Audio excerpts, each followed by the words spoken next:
NFT Forest-ის დამფუძნებელი. ჩვენ სტარტაპზე მუშაობა დავიწყეთ 2023 წლის თებერვლის თვეში. მახსოვს ეს დღე განსაკუთრებულად, როდესაც მე და ჩემმა თანადამფუძნებელმა გადავწყვიტეთ ამ თემაზე საუბარი. ყველაფერი ცოტა უცნაურად დაიწყო, ვინაიდან ჩემი თანადამფუძნებლის დედის საკრედიტო ბარათიდან ყოველთვიურად გარკვეული თანხა იჭრებოდა ამერიკის მოქალაქეა, ამერიკის შეერთებული შტატების მოქალაქეა და ჩემმა თანადამფუძნებელმა კითხა ბანკს, რომ რატო იჭრება ეს თანხა. მათ უპასუხეს, რომ ეს თანხა არის გარემოზე ზრუნვის გამო და ისინი ამ თანხის სანაცვლოდ რგავენ ხეებს. ხო და გაუხარდა ჩემს თანადამფუძნებელს, აბა სად არის ეს ხეებიო? და აღმოჩნდა, რომ მესამე კომპანია ყოფილა, რომელიც ამ ხეებს გავს და მხოლოდ ენთუზიაზმს და ნდობის ფაქტორზე იყო ეს ყველაფერი დაფუძნებული. სწორედ აქედან წამოვიდა იდეა, რომ ეს ყველაფერი ყოფილიყო მაქსიმალურად გამჭვირვალე და ყოფილიყო ყველასათვის ხელმისაწვდომი თითოეული ადამიანისათვის, ვისი თანხაც იხარჯებოდა გარემოზე ზრუნვაზე. და სწორედ აქედან დავარქვით NFT Forest-ი. იმის გამო, რომ გამოგვეყენებინა ძალიან კარგი ტექნოლოგია, რომელსაც ქვია blockchain-ი და blockchain-ის მეშვეობით ყველაფერი ყოფილიყო მაქსიმალურად გამჭვირვალე, ხელმისაწვდომი და ყველასათვის ღია.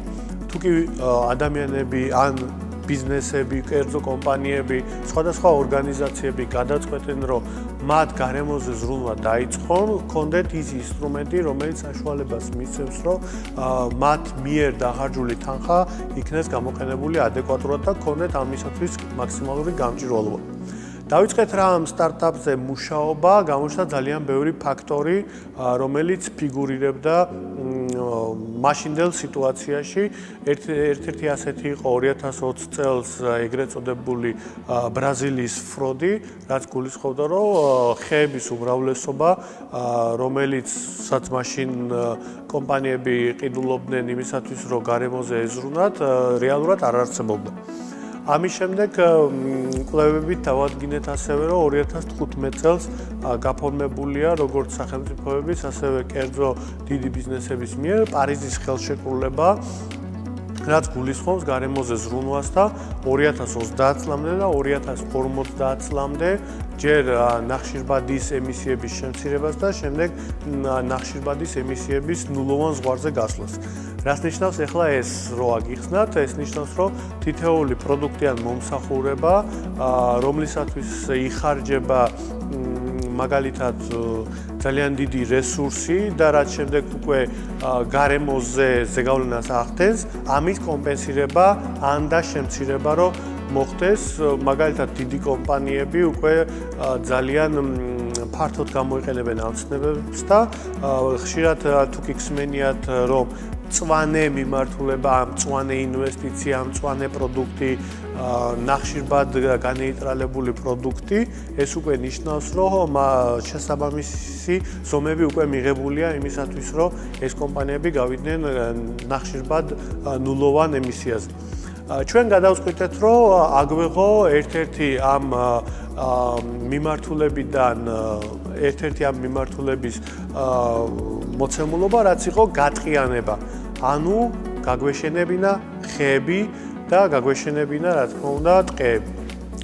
ამის შემდეგ იყო ერთ-ერთი ესეთი დამთხევა, რომ გავიცანით ადამიანი, რომელიც წლის განმავლობაში 200,000 ხეს რგავდა უკრაინაში. და შესაბამისი ფაქტორების გამო ამ ადამიანს მოუწია საქართველოში გადმოსვლა და მან გვირჩია ერთი სპეციფიკური ხე, რომელსაც პალოვნია ქვია, რომელიც არის მსოფლიოში ყველაზე სწრაფად მზარდი ხე და რომელიც ყველაზე მეტ ნახშირბადს შთანთქავს. მაგალითისათვის რომ მოგიყვანოთ, თუ კი მაგალითად ერთი ნაძვი წლის განმავლობაში შთანთქავს 22 კილოგრამ ნახშირორჟანგს, ეს ხე პალოვნია დღეღამის განმავლობაში შტანთქავს 7 კილოგრამ ნახშირორჟანგს, რო შევადაროთ, ნუ ძალიან დიდია ამის ხომ. და კიდევ ამ ხეს აქვს ერთი დადებითი თვისება ის, რომ როგორც კი სწრაფად იზრდება, 7-8 წელიწადში ერთხელ თუ კი ამ ხეს მოჭრი, ბევრად უფრო დიდი და ბევრად უფრო მასიური ხე ამოდის მის ადგილას ბუნებრივი რეგენერაციის გზით და ის მასალა, რომელიც ამ ხიდან მოიპოვება, არის ერთ-ერთი ყველაზე ძვირადღირებული, ვინაიდან იყენებს როგორც ავეჯის წარმოებლები, იახტების წარმოებლები, იყენებს მუსიკალური ინსტრუმენტის წარმოებელი კომპანიები და შესაბამისად არის ძალიან მოთხოვნადი ეს ხე და დღევანდელ დღეს ამ ხეს მწვანე ოქროსაც კი უწოდებენ, ჩვეულებრივი ოქროვიცით, შავი ოქროვიცით და ამ ხეებს მწვანე ოქროსაც კი უწოდებენ. და გადავწყვეტეთ, რომ ხოლმე ამ ხეებზე გვემუშაო, ვინაიდან ვიცოდით ზუსტად რა პერიოდი ჭირდებოდა მის დარგვას, მის გახარებას, რა რაოდენობის ნახშირბადს შთანთქავდა და რამდენ ხანში გვექნებოდა მაგალითად ბენეფიტი. და გადავწყვეტეთ, რომ ეს ყველაფერი გაგვეციფრულებინა ტოკენიზაციის გზით, გამოგვეყენებინა ამისათვის ბლოკჩეინის ტექნოლოგია.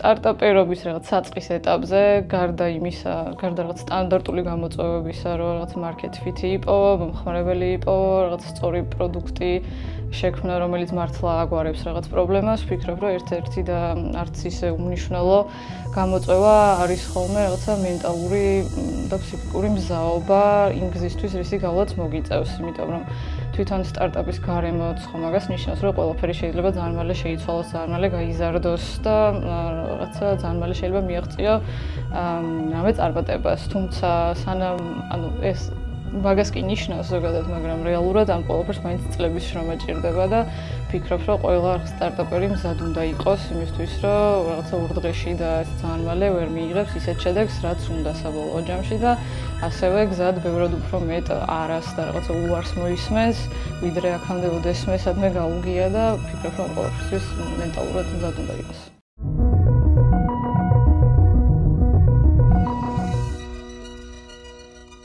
რაც დავიწყეთ ამ მიმართულებით მუშაობა, ავირჩიეთ როგორც ხეები, რომელი უნდა დაგვერგო, ავირჩიეთ ტექნოლოგია, ბლოკჩეინის, რომელი უნდა გამოგვეყენებინა, დავიწყეთ უშუალოდ მუშაობა სტარტაპზე და პირველ ეტაპზე ჩვენ გვსურდა, რომ დიდ ფართობზე 50 ჰექტარზე გაგვეშენებინა ეს ხეები, რისთვისაც ჩვენ გვჭირდებოდა, რა თქმა უნდა, ფინანსური რესურსი, საკმაოდ დიდი ფინანსური რესურსი.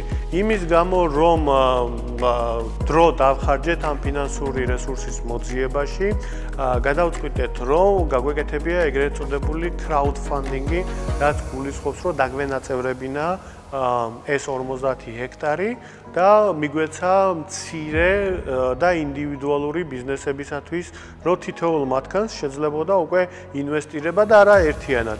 რაც გულისხმობს, რომ თითოეულ ადამიანს, ანუ ინდივიდს შეუძლია ჩვენი უკვე გაშვებული პლატფორმის მეშვეობით შეიძინოს მინიმუმ 1 ხე.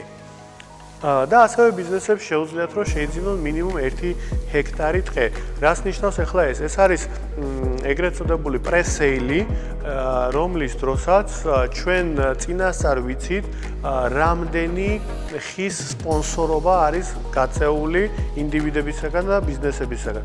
შესაბამისად, ამ ხის დარგვის სეზონი არის წელიწადში მხოლოდ ერთხელ. ეს არის თებერვლის ბოლო, მარტის დასაწყისი.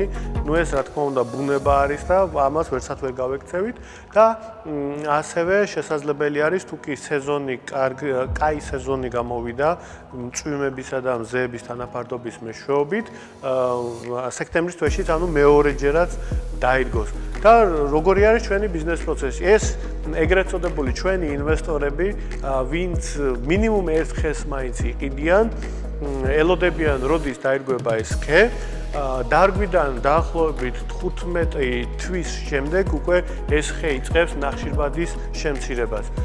ვიწყებთ ამ ნახშირბადის შემცირების გადათვლას და ყოველწლიურად აი ამ ინვესტორებს აქვს უკვე ბენეფიტი ნახშირბადის კრედიტებისაგან.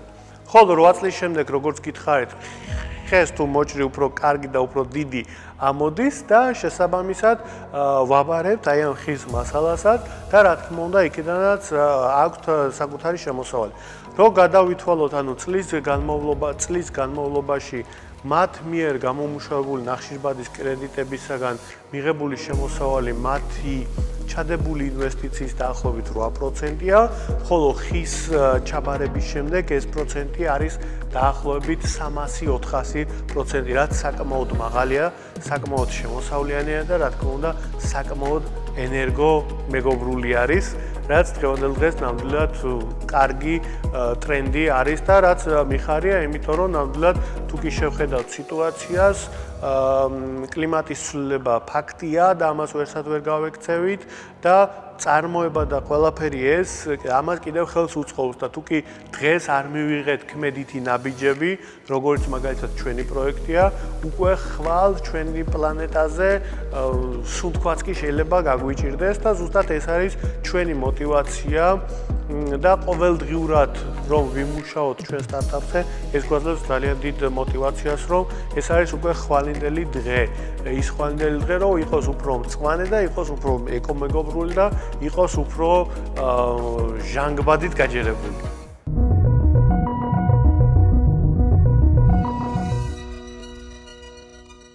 კარგ და ძლიერ გუნდს ჩემი აზრით და ჩვენი გამოცდილებით პირველ რიგში ქმნის კომუნიკაცია. ანუ არ აქვს სტანდარტულად მოთხოვნები რაც არის რომ ვიღაცას ტექი უნდა ესმოდეს, ვიღაცას ფინანსები, ვიღაცას მარკეტინგი და რა თქმა უნდა ყველას რაღაც გამოცდილება უნდა ქონდეს, რასაც ერთიანად რო შეკრავ პროდუქტს წაადგება ესე ვთქვათ, მაგრამ მე ვფიქრობ რომ გუნდი ვერ იქნება წარმატებული თუ ერთმანეთის არ ესმით, თუ რაღაც ერთმანეთში არ მეგობრობენ, იმიტომ რომ ანუ ისეთი რაღაცა არის ეგრეთ წოდებული ფაუნდერობა ხო ამ სტარტაპის, რომ ძირითად დროს ისედაც ხო ერთად ატარებთ და თუ არ ატარებთ, მაინც რაღაცა სახით კომუნიკაცია გიწევთ და თუ ესეთ დროს რავი იმ ადამიანებს ვერ უგებ და სხვადასხვა შეხედულებები გაქვთ ცხოვრების მიმართ და არ შეგიძლიათ რომ თუ რაღაცა არ გესიამოვნოთ, მე რაღაცა ადამიანურად განიხილოთ და გადაჭრათ, არ მგონია რომ რამე გამოვიდეს.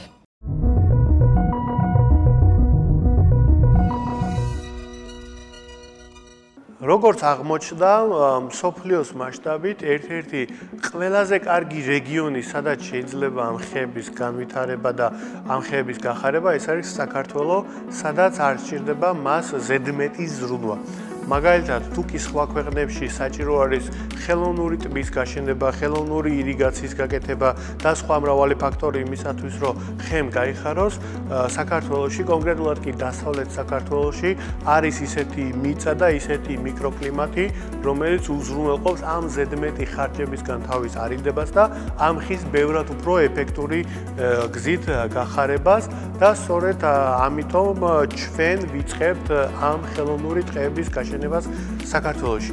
ხოლო რაც შეეხება ჩვენს მომხმარებელებს, ეს იქნება ის ადამიანები, ვისაც უბრალოდ Web3 ინვესტირება აინტერესებს და მხოლოდ ROI-ზე არის ორიენტირებული, იქნება ის კომპანიები, რომლებსაც 8 წლის შემდეგ ხის მასალა სჭირდება, იქნება ის კომპანიები, რომლებსაც კარბონ ნახშირბად ნეიტრალობაზე სურთ გასვლა, ეს უკვე მსოფლიო მასშტაბის კომპანიები არის, შესაბამისად ჩვენი მომხმარებელი არ არის შემოსაზღვრული მხოლოდ საქართველოში, ეს არის გლობალური პროექტი. ჩვენი დიდი მიზანი არის, რომ საქართველო დაფიქსირდეს ამ გლობალურ რუკაზე, როგორც ერთ-ერთი წამყვანი ქვეყანა, სადაც მწვანე მიმართულება არა მხოლოდ ტრადიციული, ანუ გადყიანების მიმართულებით ვითარდება, არამედ გადყიანებასთან ერთად ტექნოლოგიური მიმართულებითაც ვითარდება.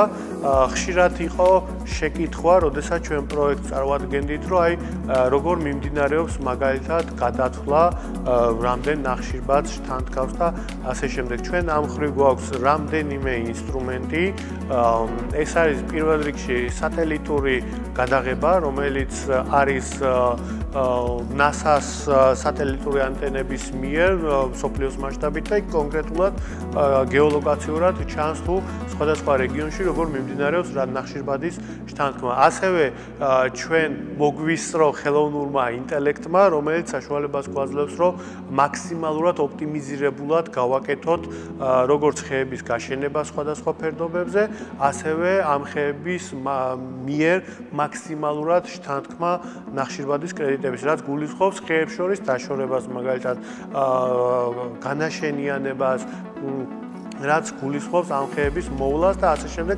ამ ყველაფერში უკვე ჩვენ ხელოვნური ინტელექტის ელემენტებიც გვაქვს ჩართული.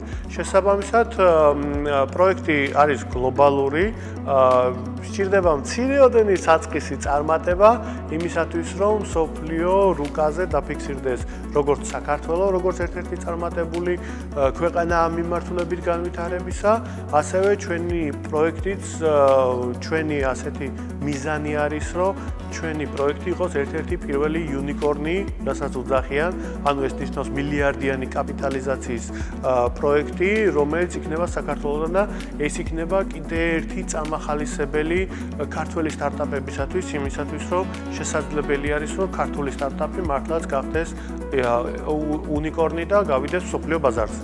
ერთ-ერთი ყველაზე დიდი გამოწვევა, რის წინაშეაც ჩვენ აღმოჩნდით, ეს იყო სახელი. NFT Forest-ი, ანუ ბევრ ადამიანს მიაჩნია, რომ ეს NFT არის მხოლოდ ვირტუალური რაღაცა ან ფოტო, ან სხვადასხვა ილუსტრაცია. ხოლო ჩვენ შემთხვევაში ეს არის ეგრეთ წოდებული RVA NFT. RVA ნიშნავს Real World Asset, რაც არის, ანუ რეალურად რაც არსებობს იმის ტოკენიზირებული ვარიანტი. RVA-ის მეშვეობით მინდა გითხრათ, რომ მაგალითად რამდენიმე ავიაკომპანია დღევანდელ დღეს ავიაბილეთებს ყიდის, მაგალითად, ანუ ავიაბილეთს ყიდულობთ NFT-ის სახით და ჩვეულებრივად შეგიძლიათ თვითმფრინავზე ასვლა.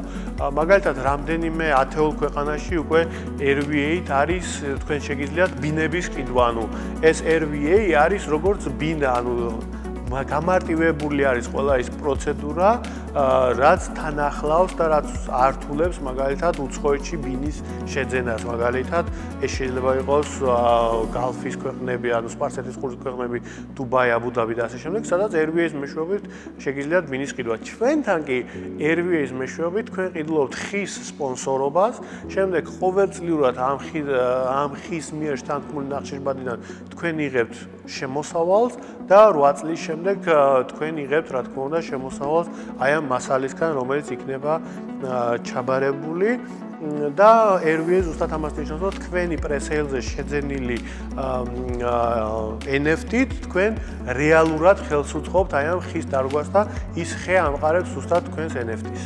დამწყებ სტარტაპერებს მინდა ურჩიო, რომ იმუშაონ, რა თქმა უნდა, საკუთარ თავზე და საკუთარ იდეაზე.